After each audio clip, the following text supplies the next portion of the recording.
আজিৰ বতৰটো বৰ ধুনীয়া, তাৰে সুবিধা ল'লোঁ। অৱশ্যে অকণমান টাববোৰ ঠিক কৰোঁ। খেতি অলপমানৰ বৰ বিশৃংখল হৈ আছে মানে, সেইকাৰণে বোলো অকণমান ঠিক ঠাক কৰোঁ। ঘৰৰ পৰাও মায়ে অলপমান ফুল দি পঠাইছিলে, ইনডোৰ প্লাণ্ট অলপ ওপৰতে গৈ লগালোঁগৈ। আৰু এই অমিতাজোপা মোৰ সমানে ওখ হ'ব ধৰিছে লাহে লাহে। ইয়াতে এজোপা আজি লাও গছ লগাইছোঁ, জেংকেইডালো ঠিক কৰি দিলোঁ। গুড মৰ্ণিং সকলোকে। আজি বাবুৰ স্কুল নাই, সেইকাৰণে অকণমান লেটকৈ আৰম্ভ হ'ল ৰাতিপুৱাটো। আৰু ব্ৰেকফাষ্টত আছিলে ইহঁতৰ কাৰণে অকণমান চিৰা জলপান দিছিলোঁ আজি। মোৰ কাৰণে আছিলে অ'টছ, কিন্তু ফল মূলবোৰ আধা মানে নষ্ট কৰে ইহঁতে যে, চব মোৰ পেটতে যায়। আৰু ভিডিঅ'টো আছিলে কালি বজাৰলৈ গৈছিলোঁ, চাব শেষলৈকে। অলপমান বহিছোঁ, পটককৈ গ'লোঁ বজাৰলৈ। অকণ ঠাণ্ডা ঠাণ্ডা কৰা নিচিনা লাগিলে, মই বোলো বজাৰ কৰি আহোঁ। ওচৰতে সদায় যোৱা হয়েই গাখীৰ আনিবলৈ, পুৰবী গাখীৰ সন্ধিয়া আহে। তো সেইটো পেকেট মানে কাইলৈলৈকে পৰহিলৈকে ইউজ কৰিব পাৰিম আৰু। ইউজ কি আছে বা পেকেটকেইটা কেতিয়াবা চাই নানোৱেই। এইটো আছে 18 তাৰিখলৈকে, মানে কাইলৈলৈকে ইউজ কৰিব পাৰিম আৰু। এনেও কাইলৈ সন্ধিয়ালৈকে শেষেই হৈ যাব।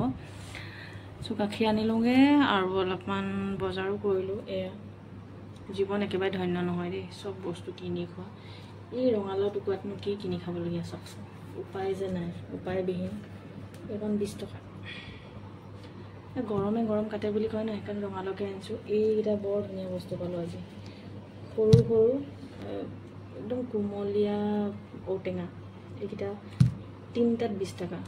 আৰু টেঙা আনিছোঁ অলপমান, মালভোগ কল আৰু এটা মাটি কঁঠাল। মই বজাৰখনো দেখাওঁ ৰ'ব আপোনালোকক। আৰু অলপমান বাঁহগাজো আনিলোঁ ভাজি খাবলৈ, এইখিনি টেঙা নাৰাখোঁ।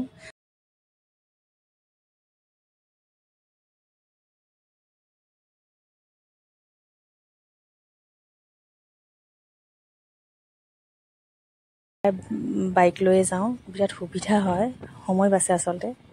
একদম গলিয়ে গলিয়ে গৈ ওলাওঁগৈ বজাৰ। মাটি কঁঠাল কেনেকৈ দিছে? যোৰা আছে। এটাই দিয়ক, পকা পকা চাই। মানে দুটাত 80 টকা, এটাত 40। সেই এইটো দিয়ক নেকি, পকাটো। হা, গেলা আছে নেকি?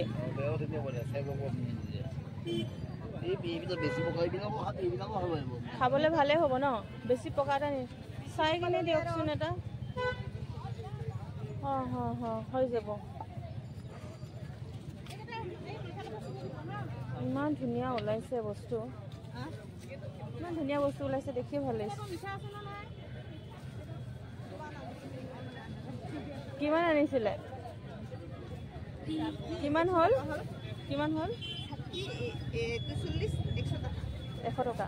মই মোবাইল পে' কৰিম দিয়ক।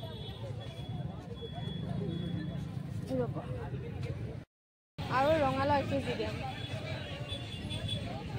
ৰঙালাও কেনেকৈ? ৰঙালাওটো 20 টকা দিয়া।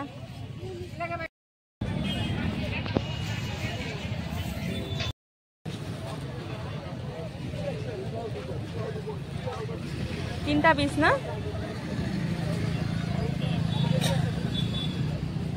ইয়াতে পে'মেণ্ট কৰি দিওঁ দেই, তেওঁলোকৰটো 50 টকা হ'ব, 20 টকা।